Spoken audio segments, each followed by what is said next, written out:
All right, ladies and gentlemen, it is 10 o'clock, so let's get started with today's 1031 Exchange webinar. So wanted to give all of the members of the IVAR Association a warm welcome. This is one of the first series of webinars that we're going to hopefully be doing for your membership.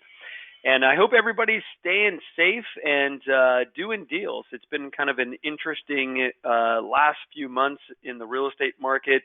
The 1031 exchange market has kind of been up and down and all over the place, and I'm sure you guys are kind of feeling the same thing. We're not quite sure if we're having a great market or if we're having a funky market. It's kind of somewhere in between right now. But what we're going to do today is talk about 1031 Exchange, and today is our 1031 Exchange Basics class, all right?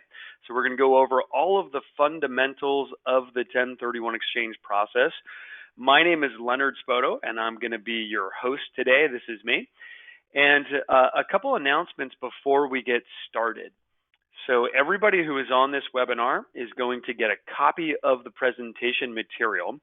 One of the things that I will do is I record the webinars and then I post them to my YouTube channel. So I'll send out the link. So if you have a colleague who wants to watch the presentation, you can share it with them. Or if you forget all of this information as soon as we log off and you want to review it in a week or two, it will be there for you. The other thing I want to mention is that if you have questions or comments during today's presentation, the best thing to do is type your question in and it will pop up on my computer screen. And then I will answer all of the questions as they are appropriate. And I know Diane has already typed in a question. I see your question, Diane, and I'm going to go over that later in the presentation. So with that, ladies and gentlemen, let's go ahead and get started. So today, again, we're talking 1031 Exchange Basics. My name is Leonard Spoto, and let's talk 1031. So my company, the reason why I'm qualified to do these 1031 Exchange presentations is because my company is what's called a 1031 Exchange Accommodator. So those of you who have never done a 1031 exchange before, you actually need to work with a 1031 exchange accommodator on every single transaction that is involving a 1031. It's actually required by law. Okay, you have to work with a neutral third party to facilitate the process, and that's what my company is. Okay, we do three very important things as a 1031 exchange company. Number one, we hold all of the sale proceeds from the sale of the property. So in a 1031 exchange, a client's going to sell a property, defer taxes, provided they do what? They go out and buy another property, right? So I'm going to hold all of the funds from the sale of the property in a custodial account, and then my company will release those funds when the client is ready to buy their replacement property. Number two, we are going to prepare all of the legal documents that are required to properly document the transaction as a 1031 exchange. And then number three, we are going to make sure that the client is following all the rules and regulations within Section 1031 so that there are no problems if there is ever an audit. All right. Now, my company, we've been doing this for a very long time. I started this company back in 2006. But I personally have been in the business for about 20 years. My company is required to be bonded and insured. And then we have a tax attorney as one of the owners of the company, and he is a member of both the California Board of Accountancy and the State Bar. Now, there's a lot of accommodators that you can work with. Why would you work with mine? Well, we are very good at what we do, and we are the only company that offers clients free audit support. So if your client gets audited on their 1031 exchange and they work with our company, they do not have to go out and hire a $500 an hour tax attorney. All they do is pick up the phone, and then our tax attorney, who's been doing this for over 20 years, is going to assist the client in the defense of their 1031. All right. So that's a little bit of information about me and my company. Let's go ahead and talk 1031. So Section 1031 of the Internal Revenue Code has been called the single greatest wealth building tool available to the investor. Now, why is that? Well, because it allows you to defer all of the capital gains taxes when you sell an investment or business use property. And ladies and gentlemen, this can be tens and hundreds of thousands of dollars that would have gone to the government that you now get to keep in your pocket and use for your next real estate deal. Okay, so for those of you who are not familiar with the taxes, the rule of thumb when you sell an investment property is that 33% of your gain goes to the government in the form of taxes. That's right, about 1/3 of all of your gain will go to pay taxes if you do not do an exchange. And for many of our clients, as I mentioned, that could be $10,000 or $100,000, and some of our clients, it can be $1 million or $2 million. So there are significant dollars that go to pay taxes that you can actually keep in your pocket with the proper use of Section 1031. You get to defer all of those tax payments. Okay, so Section 1031, it's an extremely powerful way to build wealth in the real estate market, and it's something that every single person on this call should have a very good understanding of the process. So that's what we're going to do. We're going to talk the process, all right? So several different ways in which to complete a 1031 exchange.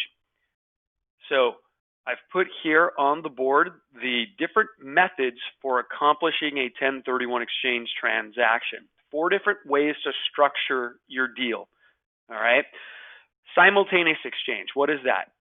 Well, simultaneous exchange is when you sell a property and you buy a property and you close on both of them the same day. Now, some people call my office and they say, well, geez, Leonard, I thought I had to close simultaneously. No, the answer is you don't. Okay, yes, you can. And for a very long time, that was the only way to do an exchange, was to close on the sale and the purchase simultaneously. But in 1972, there was a famous tax court case called the Starker case. And the Starker case allowed us to actually have what is called a delayed exchange, where you sell a property and then you have up to 180 days to buy the new one. Now, you have to identify within that time frame, and we'll talk about that. But the essentials of a delayed exchange is that you can sell your property today and you have up to 180 days to buy the new one. Now, yes, you can do the property simultaneously, but it's really difficult, right? You could do your purchase of your properties on the same day, but you don't have to, because in 1972, the tax courts gave us an additional 180 days to go out and buy replacement property. And ladies and gentlemen, the delayed exchange is the most popular method for conducting a 1031 exchange transaction. 95% of all of my exchanges that all of my clients do will be delayed exchanges because they're the easiest to structure. So when we're talking today about 1031 exchanges, we're going to be talking primarily about the delayed exchange, because that is what most of you will be doing when you're working with clients. It is not, however, the only way to exchange, right? You can do it simultaneously, but you can also do your exchange in reverse, where you buy your replacement property first, and then you have 180 days to sell. All right? These are more difficult, they're more expensive, and they're very difficult to finance. So today, we're not going to talk a lot about the reverse exchange. We're going to spend most of our time talking about the standard delayed exchange, but I do want you to know that it is feasible sometimes to do your exchange in reverse, where you buy first and then sell. All right, that might be an option. And then, ladies and gentlemen, the last way to structure a 1031 exchange is with what is called a construction or an improvement exchange. And this is exactly what it sounds like, where you sell a property and then you go out and you build or improve the replacement property. Okay, so you sell your property and then you can actually build exactly what you want or buy something and improve it to be exactly what you want. So these two exchanges here, we are not going to go into a lot of detail on today because they're difficult to do, primarily because they're really challenging to finance. It's really difficult to go out and get a loan for a reverse or a construction exchange. Again, only about 5% of all of my business is reverse and construction exchanges. The bulk of my business are standard delayed exchanges. And that, ladies and gentlemen, is most likely what you guys are going to be working on when you do your transactions. All right. But I do want you to know there are different ways, there's different options available. And if you're interested in these more advanced structures, we do talk about these in our 1031 exchange advanced webinars, which we host on a regular basis as well. All right, so let's get into the nitty gritty of the 1031 exchange process. When you do a 1031 exchange, you have to follow the guidelines. And I've broken the guidelines of all the tax law related to 1031 down into 4 simple categories. All right, so let's talk about those. Guideline number 1. The properties involved in an exchange must qualify. How does a property qualify for 1031 exchange? Well, I already said it. It must be an investment property, right? And that's technically true, right? But it can also be a business property. So the tax law actually says that any property that has been held for productive use in trade or business or for investment can be exchanged. There's a requirement that properties involved in an exchange must be like kind. And this like kind requirement is a source of confusion for a lot of my clients. Some people say to me, well, geez, Leonard, if I sell a 2-unit building and I do an exchange, do I have to go out and buy another 2-unit building? No, you've got a lot of flexibility. All right, if you sell your 2-unit building, you could buy a piece of land out in Fresno. You could sell the land in exchange and buy a rental home. You could sell the rental home, buy an apartment building. You could sell the apartment building and exchange into an office building. You have a lot of flexibility when it comes to the type of properties that you can exchange in and out of. Anything, anywhere in the United States that is used for business or investment purposes will qualify. Now, a couple things that I do need to mention. Number 1, foreign properties will not qualify for 1031 exchange. So you cannot sell your Fresno farm and go out and buy in a 1031 exchange property in Mexico, right? Foreign properties do not qualify for 1031. Got to stay in the good old United States of America. And then one of the other things that you cannot do is you cannot 1031 exchange quick flips. And many of you are probably thinking, well, geez, that's an investment. A quick flip is an investment, right? Well, in the eyes of the government, a quick flip is considered inventory. You bought the property, you spent 3 or 4 or 6 months fixing it up, and then you sold it. You bought it with a specific intent to sell. And that, ladies and gentlemen, is the definition of inventory. And inventory is not exchangeable. So, if you would like to make sure your property is eligible for 1031 exchange treatment, I want you to own the property for at least 1, but preferably 2 years as a rental or a business use property. All right. Now, most of you are probably dealing with rental properties, so let's talk rentals. You put a tenant in the property, you collect rent from that tenant, you report the rental income on your taxes for 2 tax filings, 24 months, 2 years, and you should be okay. All right. The reason why I say you should be okay is because the government does not define an absolute minimum amount of time that the property needs to be rented.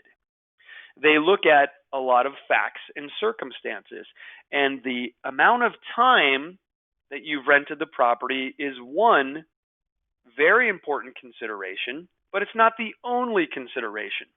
All right.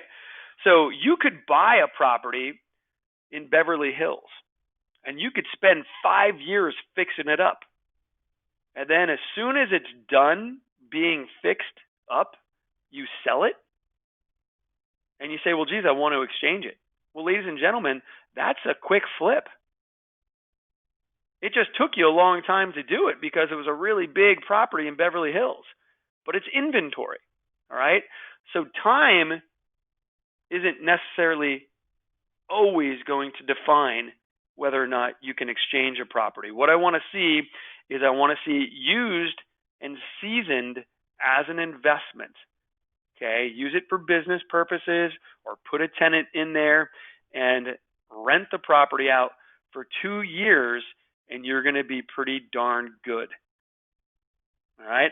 I know that if you do that, I can probably defend the 1031 exchange if you ever get audited. All right. So rule number 1, when you do a 1031 exchange, make sure your property is qualified. Now, you're going to have a lot of different scenarios where you're not quite certain whether or not the property is going to qualify. So this is what you do. All right. Very important. Look at your computer screen. You pick up the phone and you dial this number. All right. This is my phone number. And we will go over the circumstances of your transaction and help you determine whether or not you can do an exchange on it. I'll give you an example. Derek Stevens wants to know, can a second home be considered an investment? Absolutely not. A second home, Derek, is a second home. If you don't rent it out, you can't exchange it. If you want to exchange your second home, this is what you do. You put a tenant in there and you rent the property out for 2 years. Diane wants to know, well, geez, I have a client who's a half owner in her property. She wants to buy out her partner. Can she sell something else that she owns, another rental, and then buy out her partner? Yes, you can. You can do that as long as the partner's not related to the person. So it's hard to do what's called a related party transaction where you buy from a family member. But if it's just a friend or a business associate, you can buy out that person in a 1031. So you already own 50% of the property and you want to buy out the other 50% in a 1031. Yes, that works. All right. So when you have questions, what do you do, ladies and gentlemen? You pick up the phone, you call me. You're not expected by anyone to be the expert on the tax law as it relates to 1031. As long as you have a high-level overview and you know who to call, your clients are going to get the service they expect and deserve. All right. So make sure you got my phone number handy because this stuff comes up all the time. So rule number 1, make sure your properties qualify. Rule number 2, when you do a 1031 and you don't want to pay taxes, you have to remember 2 things. Number 1, reinvest all of your cash. Number 2, purchase property equal or greater in value. Now, when I talk about reinvesting your cash and buying property equal or greater in value, and we talk about real estate, we're always going to talk about after commissions and closing costs. All right, so you get to pay off your non-recurring closing costs. So if I'm in contract to sell a property for $1.1 million and I pay $100,000 in commissions and closing costs, my net sales price is how much? Well, it's 1 million bucks. So when I do an exchange, I have to buy replacement property for how much? $1 million or more. All right. So when I buy my property for $1 million, I might not have $1 million in cash sitting in the exchange account, right? Because I'm going to have to pay off my debt. So let's say I have a $600,000 loan. That gives me how much cash? $400,000 of cash. That sits in the 1031 account. All right. I hold on to that $400,000 for you. When you get into contract, the $400,000 goes down or over into the property as a down payment. And then you have to go out and come up with another $600,000 so that the purchase price is $1 million or more. Now, how do you do that? Well, most of you will go out and get another loan. Some of you will say, hey, I don't want another loan, and you'll put in your own cash. That is fine. Ladies and gentlemen, you don't have to get a loan if you come out of pocket with your own cash. But most people don't have $600,000 of cash sitting in their piggy bank, so most people will go out and get another loan to replace the one they had on their sale property, right? Because you're selling for $1 million, you need to buy for $1 million. How do you do that? Well, you likely are going to replace the debt. You guys following me? A lot of people get really confused on this topic, and people get angry. They say, well, no, that's not what I heard, Leonard. I heard I have to just replace my profit. I'm selling for $1 million, but I only made $200,000 of profit. So I'm only buying $200,000 worth of real estate. Nope. You're not doing an exchange then. Okay. If you sell for a net sales price of $1 million, you need to buy for $1 million or more to defer all your taxes. All of the cash goes over into the new property as a down payment. Make sense? All right. Rule number 3, when you do your 1031, get it done on time. Ladies and gentlemen, when you do an exchange, you have a very strict time frame.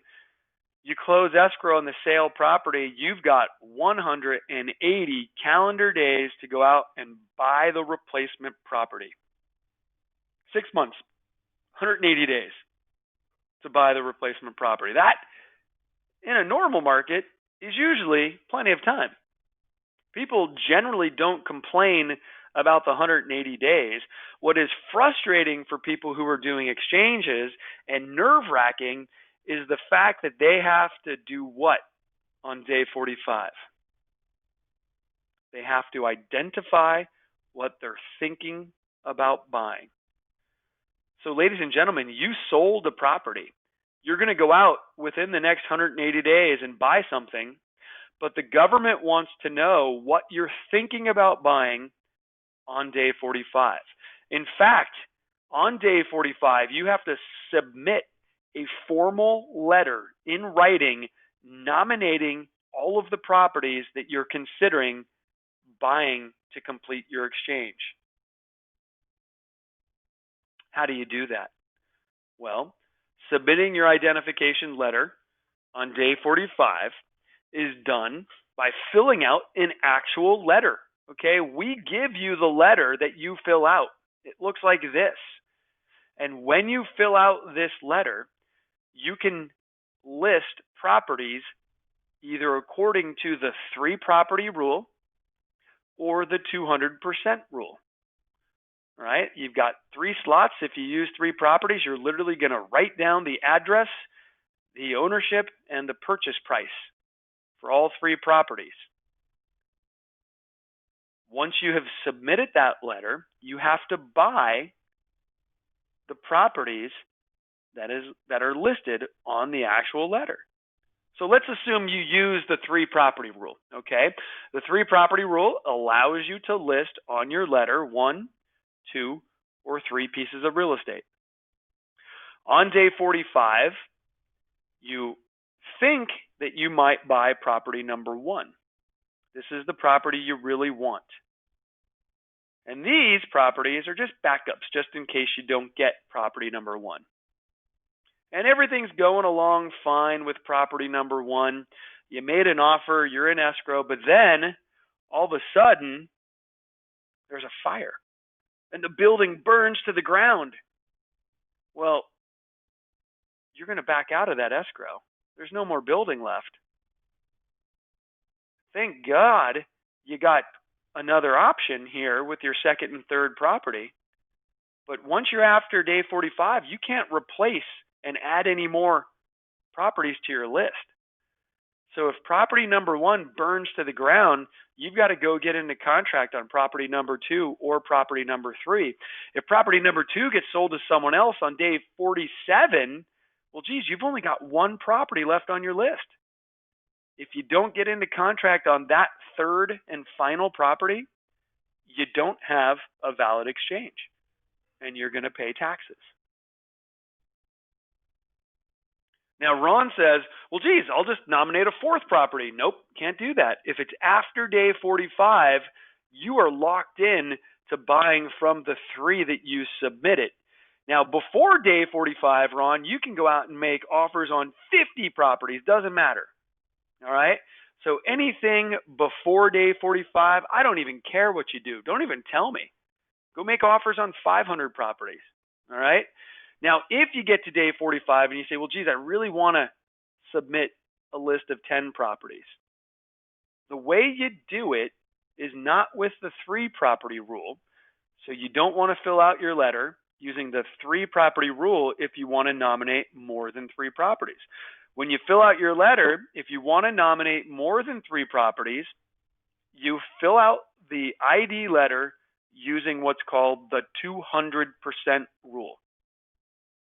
The 200% rule does not limit the number of properties you can put on your letter, but it does limit the value of all the real estate. And the limit of the value is 200% of what you sold. All right, so take a look here. I sold my property for $1.1 million. I can identify $2.2 million worth of real estate. That is 200% of what I sold. So if I go out to Texas, I can nominate maybe 6 properties, maybe 15 properties. Who knows, right? You got a lot of cheap properties in Texas. So ladies and gentlemen, if your client is going to sell one property, one large property, and buy a bunch of small ones, 4, 5, 15 small ones, they are going to fill out the identification letter using the 200% rule. Now, most of your clients are probably going to just sell one property and buy one property. That's what 90% of my clients do. They sell one and then they buy one. If so, they're probably going to use the 3 property rule. Does that make sense? Very, very important. And ladies and gentlemen, there you have it. Those are the basics of the 1031. You got to make sure that your properties qualify.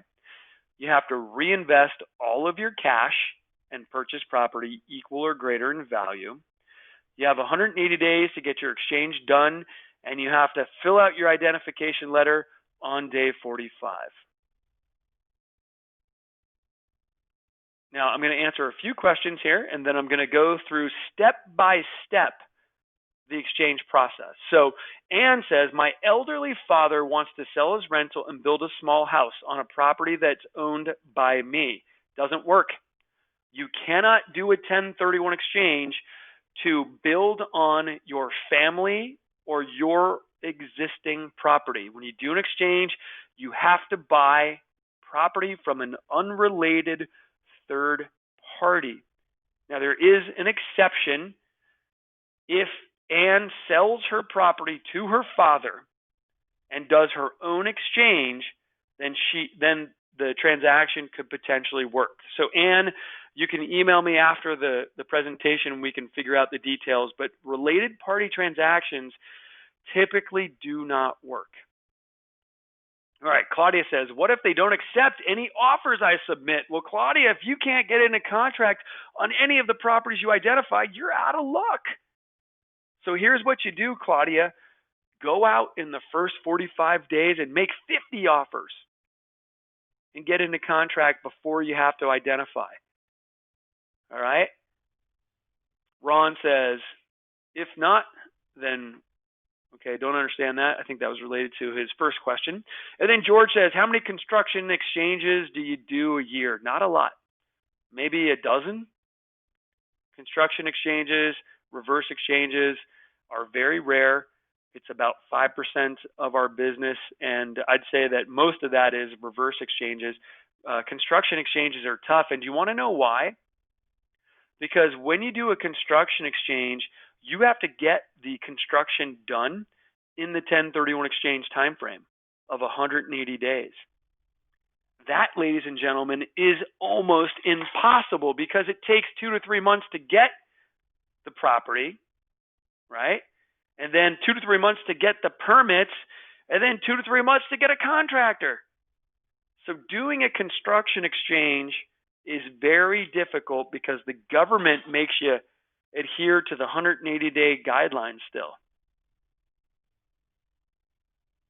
So I could teach a 3-hour class on reversing construction exchanges, but I just don't like doing it because they're rare. Everybody says, oh, well, teach me.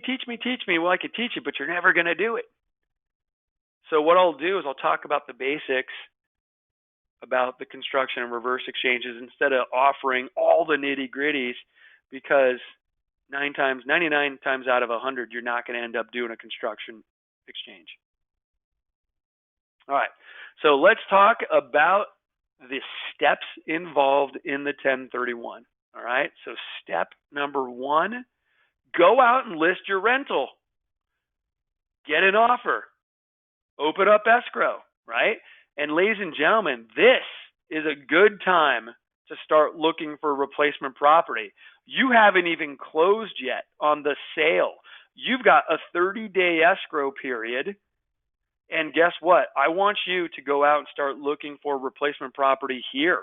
You can even make offers to buy something in this period. You just want to make sure your sale property closes first and then the purchase, but you can absolutely go out and make offers before you've even closed on your sale. All right, so let's go back. Okay, you listed your property, you got your offer accepted, you opened up escrow, and what do you need to do if you're going to do an exchange?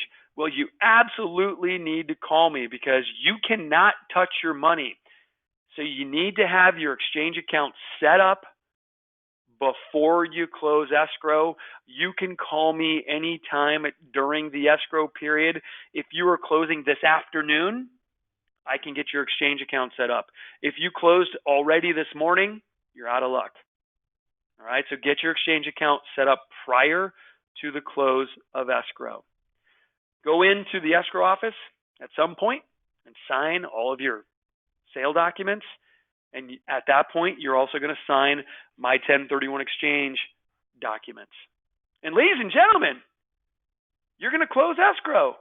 Woohoo! Congratulations. Close of escrow, sold your property. Now what? Well, now your exchange time frame starts. And guess what? The money is wired to your 1031 exchange company, because remember, you don't get to touch it. So the escrow company is going to wire the funds, all of them, to a custodial account that we set up on your behalf. And then I'm going to tell you, with a receipt of funds notice, how much is in your account. So you're going to get a statement, an accounting statement. All right. But ladies and gentlemen, your exchange is starting. So get out there, start looking for replacement property, get on the ball. All right. On day 45, if you're not already in contract, you're going to submit your identification letter, and then hopefully you're going to get into contract on one of those properties that you've identified. And then when you are in contract to buy something, guess what? I'm holding your money. So guess what? I'm going to release money for your deposit, and I'm also going to do a bunch of legal documents. All right. You are going to do your inspections and your due diligence on the purchase property, make sure you want to close on it, and if so, we are going to wire over all of the remaining funds so you can close. You're going to close escrow, and you're going to complete your exchange. Congratulations. You just completed a 1031 exchange, and instead of paying $275,000 in taxes to the government, you got to keep all of that money in your pocket.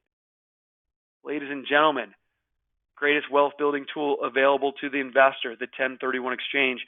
You just saved $275,000 in capital gains taxes by going out, buying another property, and doing it according to these rules. Now, I've got a bunch of questions that have popped up on my computer screen. Carlos says, well, geez, Leonard, what's the cost of doing a regular 1031 exchange? So pretty simple, Carlos. We charge $750 to set up the exchange account and $250 for each property you buy. If you sell one and buy one, which most of our clients do, you're paying us $1,000. All right. Now, our fees are very competitive. We do a competitive analysis every 6 months to see where our fee structure is at. And I will tell you that we are on the cheaper side. Most of our competitors charge more. There's a couple of people who charge a little bit less, but I'll tell you who they are. They're people who are not very good and haven't been around for very long. All right. So you're not going to find too many of our competitors priced below us. All right. So let me read. Susan asked a question, but she left. So we're not going to answer Susan's question. Claudia says, I have a client who wants to sell 6 rentals that are all out of state and then buy 1 property in California. Can I do that? Absolutely. So Claudia is going to sell 6 properties, or someone that Claudia knows is going to sell 6 properties, and she's going to do an exchange into 1 very big property. The challenge on this, Claudia, is that when your property, the first property, closes escrow, your 180-day time frame starts. Now you've got 180 days to go out and buy something, but if you want to include all of these other sales in the purchase, you got to get all of the remaining properties sold before you close on this. So selling multiple properties can be challenging because the time frame is going to start the day you closed escrow on the first one.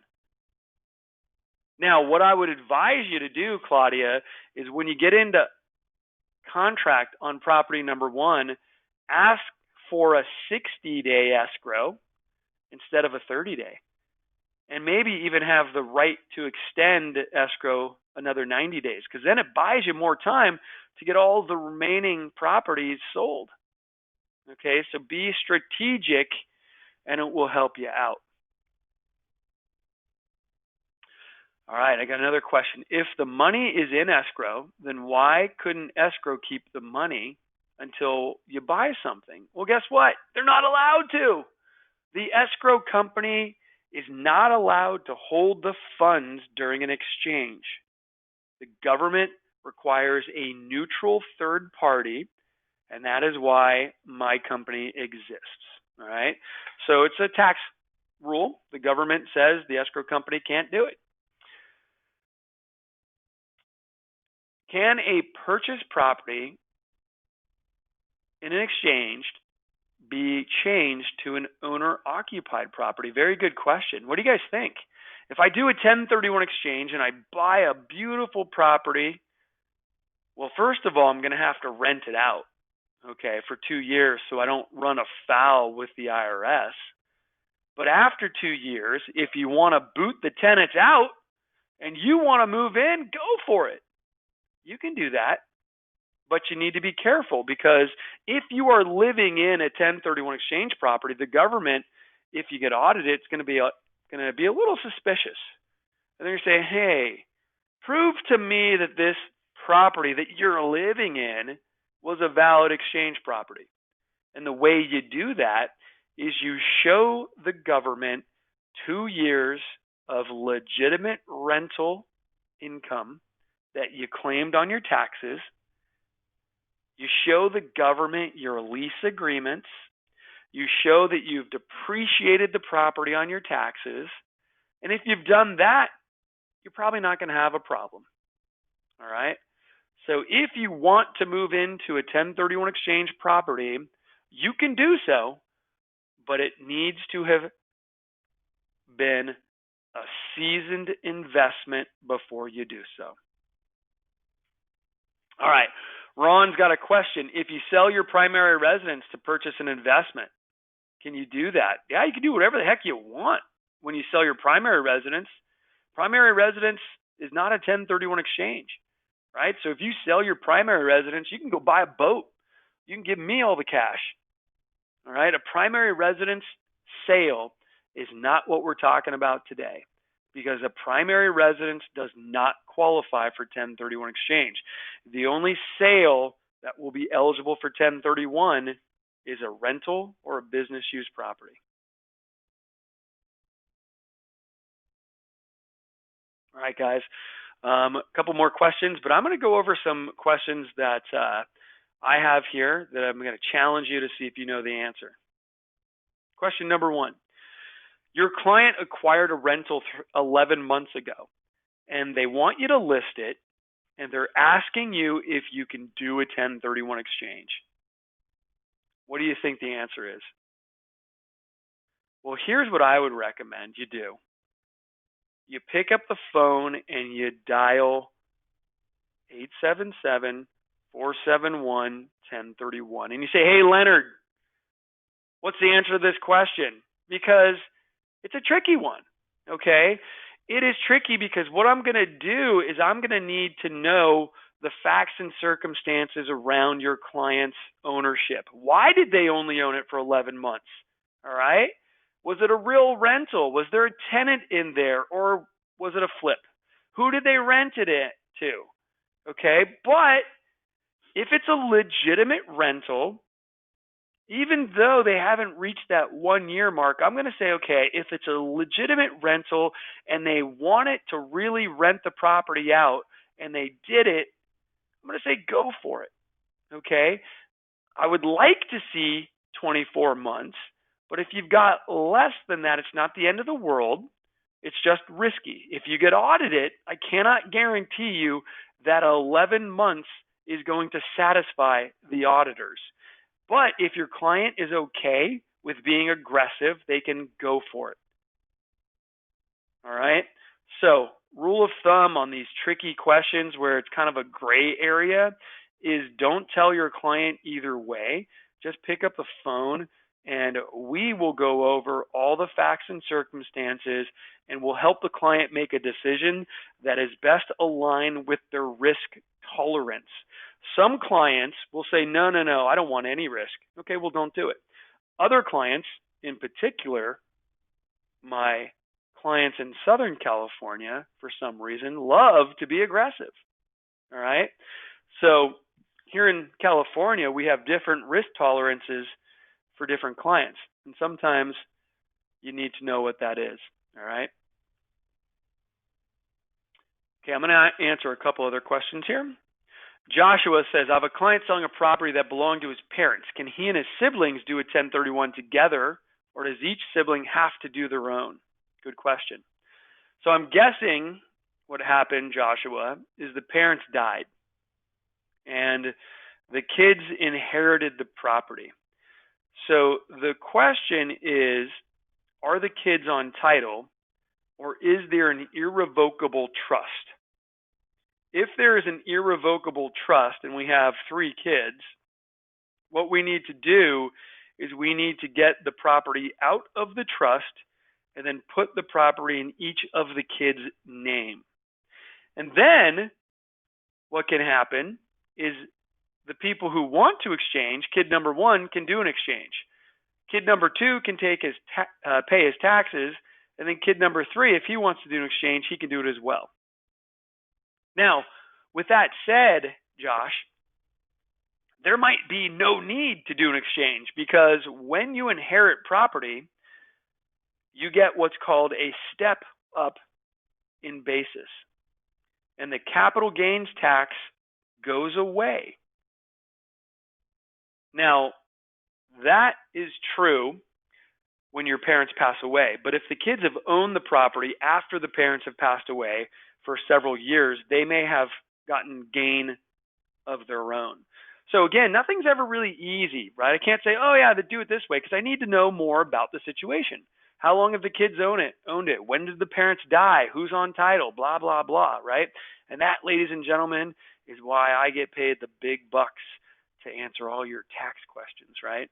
I wish I got paid the big bucks, but I'm going to put my number on there again, because nothing's easy. I need to know more about Josh's situation to give Josh a really good answer for his clients.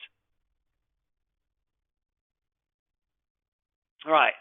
Chow says, isn't it true that escrow could hold the money? Chow really wants his escrow company to hold the money. No, Chow, can't be done. I'm sorry, my man. If you're doing an exchange, escrow cannot hold the funds. Now, if there's a lawsuit and there is a legal reason why the funds aren't being dispersed, that's a different situation. All right. So there may be a situation where there is only a disbursement based on certain actions happening because that pertain to a lawsuit. So that's a little different, but that is very outside the norm. All right. A couple other things here. I'm going to quiz you guys. Oops, you must saw the answer. Dang it. All right, how about this? Client sold land and would like to 1031 exchange into a mobile home. Can you do that? What do you guys think? Who was paying attention? Who saw the answer? No.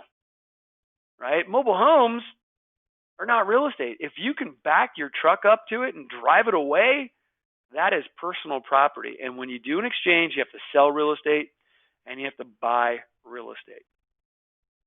All right, another question. Your client sold for $500,000 after commission and closing costs.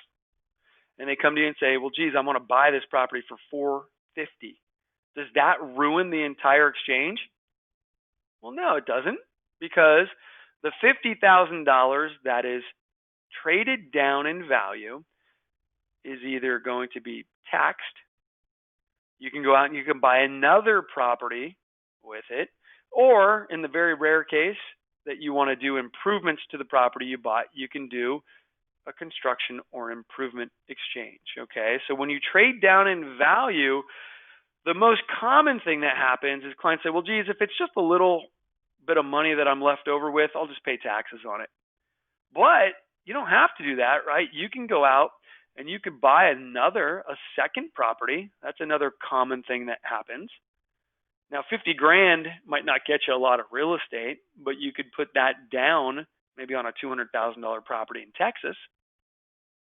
And then the rare thing that we talked about is the construction exchange. You can use the $50,000 to fix up the property. That could be an option as well. All right.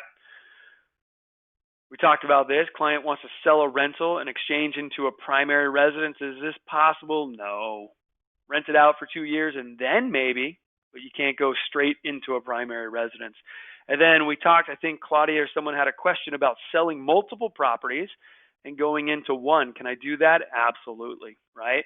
The thing I don't know if I mentioned with Claudia is if you're going to sell a property for $500 and another property for $500, how much real estate do you have to buy?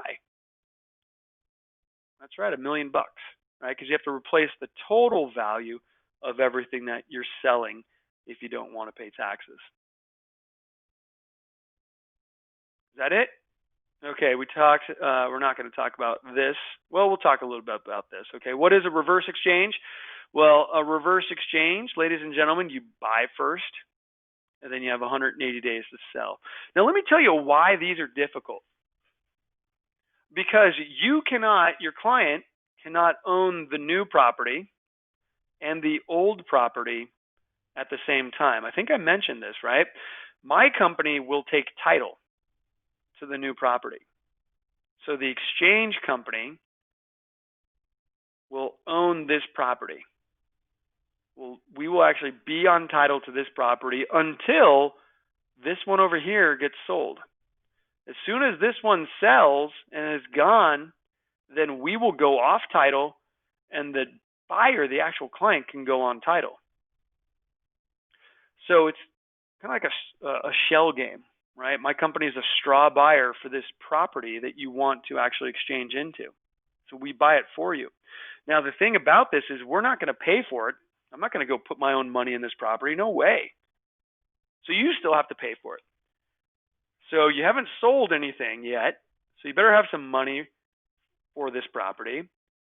And if all you have is a down payment and you have to get a loan, the lender who loans you money to buy this property is going to be freaked out when you tell them you're not going on title for up to 6 months. All right. So financing these reverse exchanges are very, very, very, very, very difficult. The other thing, ladies and gentlemen, is that there is a transfer tax when I go on title. And then when you go on title, there's another transfer tax. So you got lender issues, you got duplicate transfer taxes, you got duplicate escrow and title fees, and then my fee for a reverse exchange, ladies and gentlemen, is a lot more because I got to work a lot harder on these. So you're looking at a $6,500 fee to do a reverse exchange. All right. And then I think I was going to talk about construction exchanges. I know we talked a little bit about that. Let me tell you how this works. Ladies and gentlemen, construction exchange, you're going to sell this property. All right. It's sold. When you do an exchange, where does your money go? Money comes to me, the exchange company. All right. So the funds come to the accommodator.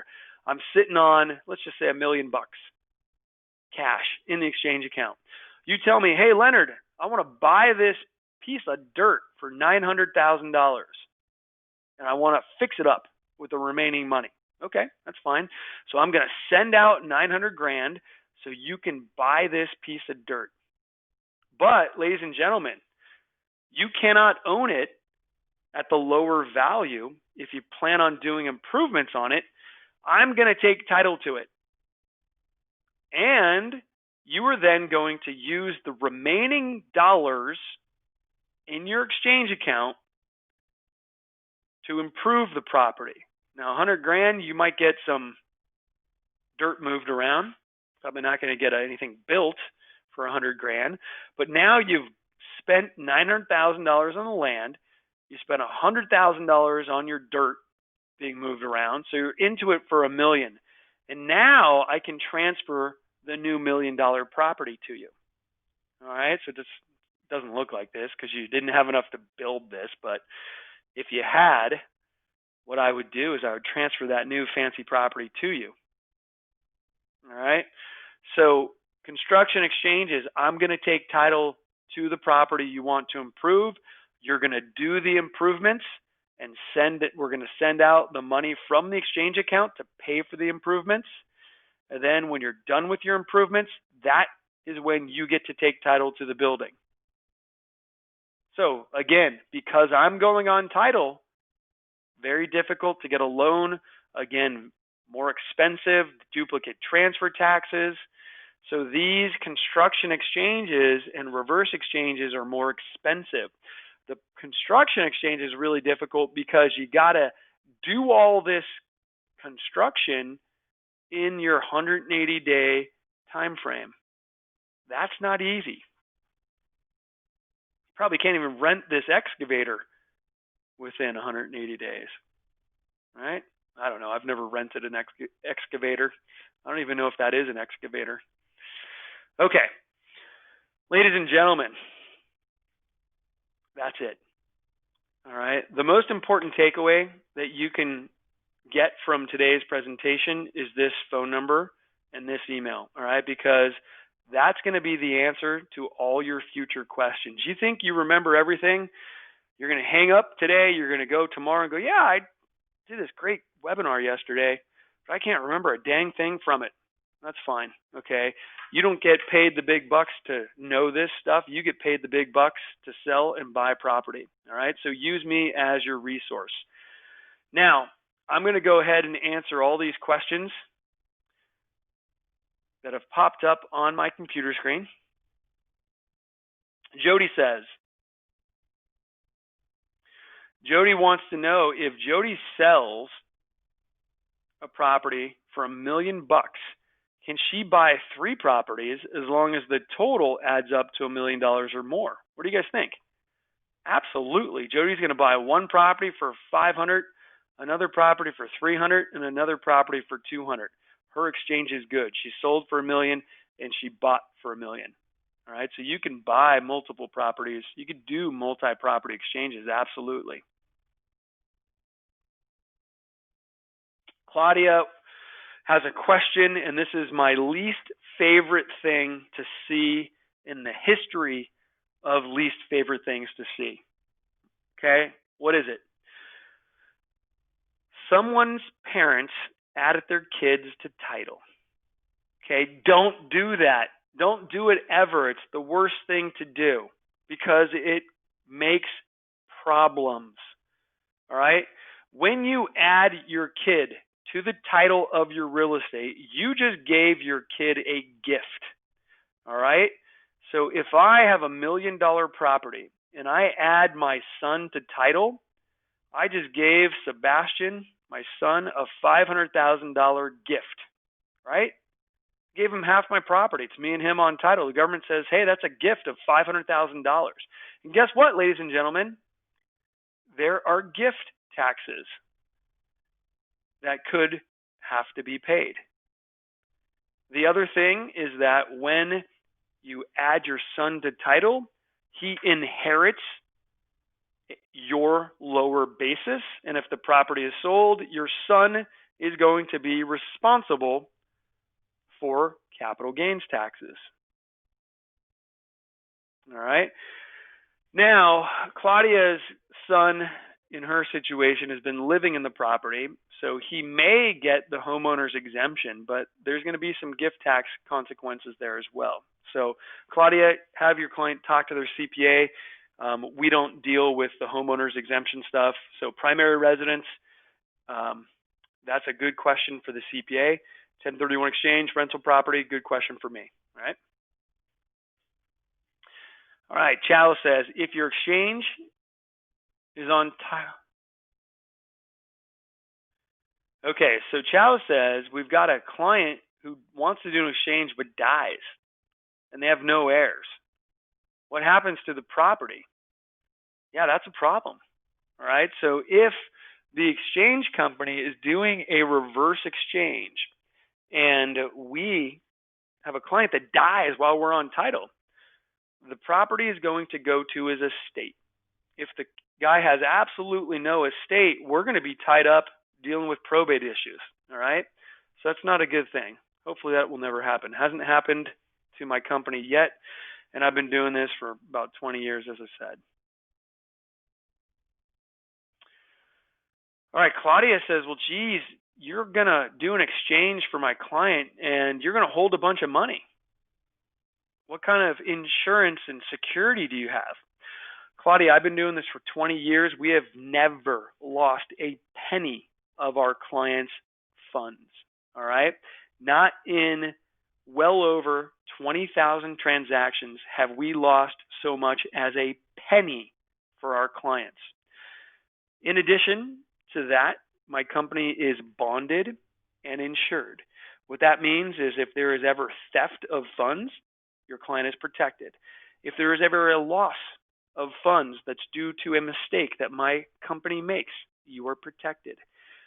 Okay, there is a law in California that requires my company to be both bonded and insured. We cannot do business without those insurances. All right. Very good question, Claudia. We hold hundreds of millions of dollars for clients. My smallest client right now, I'm holding about $1,000 for. My largest client, I'm holding $50 million for. And then I've got clients everywhere in between. All right. Ron says, Why do you have to be on title for the construction exchange? Because government says so. If you are going to build a property or improve a property, you cannot own it until the value has been improved to where you need it to go. Let me give you an example, Ron. Okay, Ron sold for $1 million. He wants to buy a piece of land for $300,000, and then he wants to improve it with another $700,000. Ron takes title at $300,000. He took title. He's done. So he sold for $1 million. He bought for $300,000. He went down in value. That's not the way you do it. Okay, he cannot take title until the improvements have been done and the total value of the real estate is worth $1 million.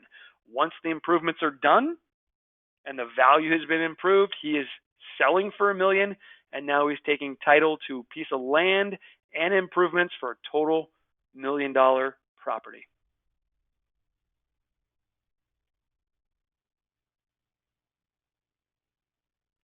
Diane says, my client owns 2 properties, half interest with the same partner. Can they swap? Absolutely. So we've got client who owns 2 properties, and the client owns 50% of one and 50% of another. Can they simply swap their shares? Absolutely. Each person will do their own exchange.